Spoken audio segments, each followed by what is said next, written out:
Welcome to Thailand! Ayan, i-explore natin ang Bangkok, Thailand. Unang-una, kumuha muna tayo ng ating ticket. Ayan, card kumbaga.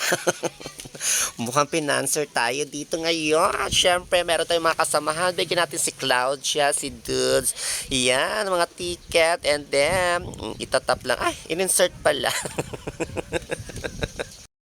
Dito kami ngayon sa BTS train station at papunta kami dito sa may Imperial Mall. Sa ano nga ito?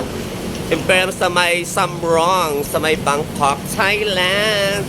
At ngayon ay experience namin ang street food ng Bangkok. Kakain kami ng somtam or papaya salad. Ano pa nga? Sama ko pala si Dudes, ha? Lukchin. Lukchin. Sama ko si Makoy, ang turistang mangyan. Ito na po ang masarap na paya salad or mas kilala sa tawag na somtam. Siyempre, samahan pa ng masarap na lukchin. O, diba ito mga sausages, chorizo, kung ano pang chachaburaching, mga squid balls nila. Meron pang repolyong hilaw, parang kambing. O, diba? Diyos ko, assorted yan. Marami kang pagpipilian. May cheese sa loob, may kung ano-ano pa. Kain tayo. Wow!